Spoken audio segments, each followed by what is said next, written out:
What up, players? It's Wallboss Tap in this mug.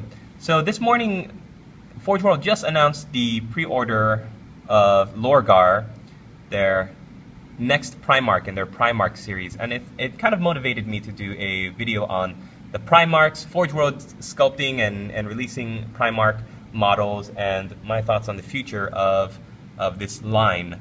So stay tuned and join me, won't you? Here we go, starting with Angron, the Primarch of the World Eaters. What I've found, ever since they started releasing these models, was that Forge World has gone through great pains to sculpt the Primarchs as they would be the most interesting, dynamic, and well conceived and well put together. So when you think about Angron, you don't think of someone in quiet repose, poring over a book of stratagems, looking thoughtfully out into space and contemplating the future of mankind. You think about this, angry, Angron, angry, choppy. And I think that was a great decision for Forge World to sculpt him on a character base. Him being the first Primarch that Forge World came out with, that they had to come out with a good model, and they did. I love the sculpt, I love his expression, I love how big and bulky and beefy he looks in his armor, but with the what I thought was interesting was that he looks so bulked out in his armor, but still you get a sense of how fast he moves because of this tattered cape that's flowing behind him. So it's whipping up, it's folded over on the right side. From a design aesthetic, oh, look at these skulls hanging from it. From a design aesthetic, it was really well done, because otherwise he might just look too big and bulky and beefy. But you get a sense for the movement, you get a sense for the motion in the pose. And as an artist, or as a painter, maybe not as an artist, but as a painter, I love this model. It looks so fantastic. He's got his two chain axes, and he's in mid-stride, and it looks like he's just plowing his way through the battlefield. The decision to add these dead Marines to the base was just fantastic as well. Not just skulls or, scattered debris, but actual Marines falling, looking like they're in motion. It looks like somebody just took a snapshot, a picture of this figure, and then it became a 3D model. It doesn't look posed. He doesn't look posed at all. He looks like he's really just running forward, and that expression on his face, fantastic. So Angron, thumbs up. The next Primarch they released was Fulgrim, and I remember looking at this model for the first time, and I thought to myself, oh, that's an interesting pose. So whatever pose people were expecting for Fulgrim, this might not have been it. It looks like he's leaping away from something. He does look lithe and supple, and again, the cloak does a lot to emphasize this. But whereas Angron's cloak looked pretty big and beefy, Fulgrim's cloak is very what's the word? Flowy, and it has a lot of motion. Like, it's made from a very thin fabric or material, and you see it you see it kind of looking really caught in motion. All right, I'm gonna see if I can get my computer to be any brighter than it is now. Hold on. Nope, that don't work. All right, so you see his body armor. I love that Forge World is doing all these different angles of it, but you see his body armor, very well sculpted, very nice. It's got so much intricate detail. I think the Forge World kits for the Space Marines from the various legions were really well done. Like, you can really see all the detail and the edging on some of these. The Iron Hands squad in particular looks so Iron Hands. It's got the cogs and the motions and the biometrics, or the bionics and all that stuff, and all of the special Emperor's Children models as well look really well done. So Fulgrim, even though it looks well sculpted, I mean, he's not centered. Angron was centered on his base. Fulgrim here, you see that the base itself is littered with dead Marines from the 3rd Legion. I love that they use this banner top as battlefield debris. But he's leaping away, and he's not in the center.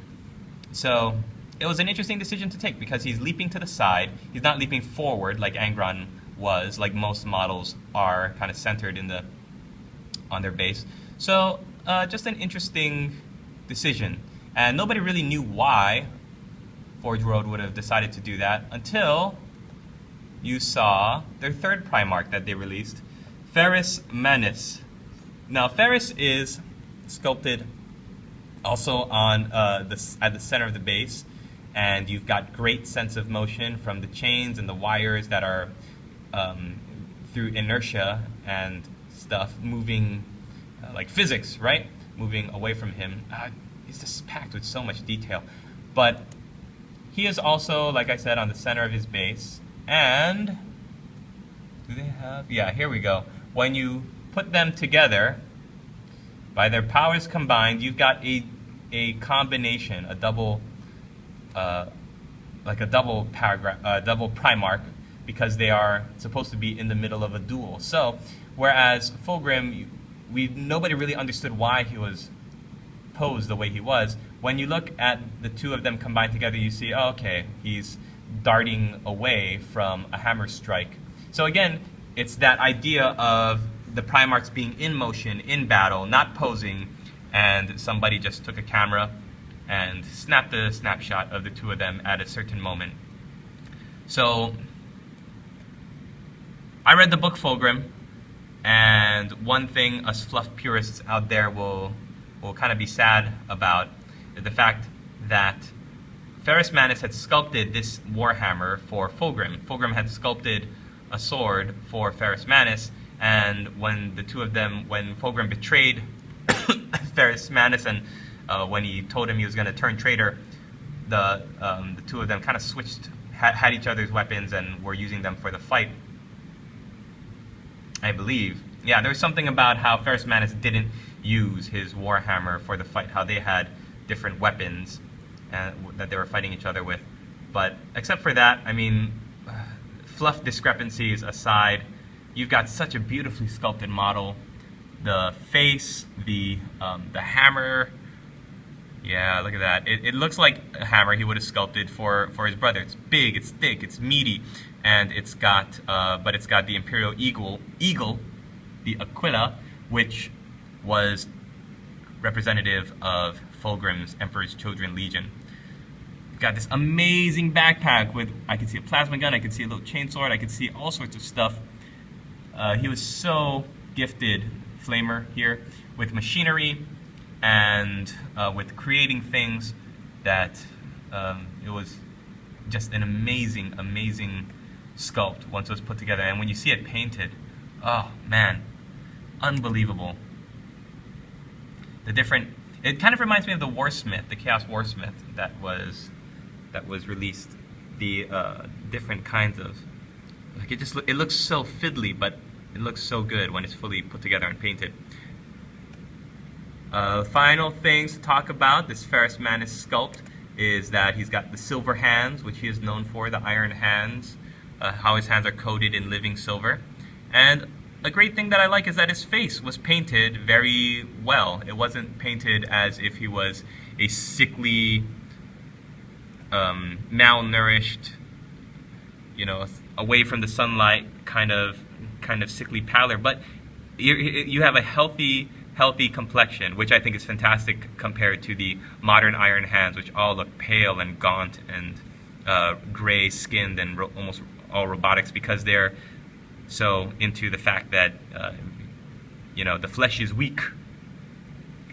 All right, beautiful sculpt. Finally, the last Primarch to be released up to this point, and hopefully Forge World is going to be releasing much more as the months pass, because especially since they've already released their second book for the Horus Heresy. Lorgar, the Primarch of the Wordbearers Legion. His sculpted base, which I think is an interesting departure from the others, is atop a kind of temple, or you get that kind of feel from the flames coming out of these skulls, the candles, very ritualistic, And then you look up at this guy, and just really, really well done. Not as beefy and bulked out as Angron or Ferrus Manus, but his armor is still nice and heavy, and he has a real weight to him, which is different from Fulgrim, who's just like leaping around everywhere. So let's take a look at some of the details. You've got this staff with the 1, 2, 3, 4, 5, 6, 7, 8 pointed star on it. What's cool is that it's 2 8-pointed stars, one horizontal, one vertical, and you've got the little rotating ball in the middle. It kind of reminds me of Event Horizon. Oh, so spooky, that movie. And then you look at his body, and his armor is festooned with parchment, prayer papers, as well as these inscribed runes of Colchis, which is the planet that he's from. Another cool thing to note about his staff is that it's got this very awesome ebony onyx marbling effect to it. Really, really nice. His left hand is open, as if he's about to grab something, grab this thing from his belt, or as if he's using it to gesture. And I thought it was an interesting idea, instead of having it gripped clenched in a fist, or grasping a weapon, to have his hand open like that. Very, very interesting idea. His face, his expression is not, his mouth is not open, he's not howling in rage, he's not snarling. He's just kind of got this expression on his face, like he's been shown things that he can't unsee. He's been shown the truth of the universe by the 4 chaos gods, and he's decided to throw his lot in with them. His skin looks a little bit more bruised, but still has a very, I don't want to say healthy expression, but it definitely doesn't look like dead, pale, withered skin. So it's a very well painted model, of course, it better be, and there's some nice purpling bruising around the eyes, on the forehead, under the cheeks, just to show some color and contrast. But very, very, very awesome. What other details can we look at? Here's another close-up of the runes on his armor. Again, the red cape seems to be a recurring motif with all these Primarchs, no matter what color their armor is, except for Angron and Ferrus, who didn't wear a cape. The capes, everybody seems to like red capes. Super Lorgar! Yeah, you get a real sense of the height of the model once he's on this base. You can tell that he's going to be towering over other models that'll be stand like down here. And that's kind of the idea that you want from Lorgar. You want him to look tall and menacing and like he's hulking about everybody else, but you don't want to give him a sense of unbridled savagery. Like, I'm very interested to see how they do characters such as Leman Russ, who is known for, you know, kind of savage berserk fury, kind of like Angron. This is a really interesting choice to go with for Lorgar, I think. And there he is off of his scenic base, just hulking it out, looking mean and menacing. Wanted to show the Book of Lorgar over here. Most of the Book of Lorgar insignias look very, like, what's it called, modeled on, as if it's made out of metal or silver and just stamped onto the shoulder pads. I like that this model was sculpted as if the book was a real book, and these two flame pieces on his armor were like pieces that open up. The book gets placed on his shoulder pad, and then the flames close over it, so that the flames are part of the armor, but the book is actually a separate book. It's a real book with a bookmark showing where the book is open, so he could put his favorite passages or the favorite chapter from Harry Potter that he's reading up there, so that everybody can see it. That is awesome. The units that have been made and with their books, flaming books, just sculpted on, I think are not as cool. This is what makes the model for me. This is what really, really makes it stand out. And I love it! Standing on a... I just realized he's standing on like a diagram. Chaos diagram. Fantastic. More skulls. Gotta have more skulls. And there you go. Oh yeah, they do have a size comparison between a regular model So you can see that a regular model, even off of his scenic base, comes to only about chest height. So you can tell that these models are huge, enormous, and years from now, maybe 2 years, I don't know how fast they're going to be releasing this Horus Heresy stuff, but 2 years from now, they are going to be very, very happy gamers, collectors out there who have all of the Primarchs. I hope to be one of them. Anyway, this was just my little ramble. I think Forge World, great job for deciding to go with the Horus Heresy. The Horus Heresy has really blown up since the Black Library books have spiked the popularity. I think it was a great choice. Go away from the 40K line. That way you get 40K players. You've got people who are interested in the 30K and the fluff. I might do a dedicated video on the value of doing 30K stuff, Horus Heresy era modeling stuff later, what I think about it. But this video, just for the Primarchs, you've even got other characters, Erebus and Corphoron, Abaddon and Loken here.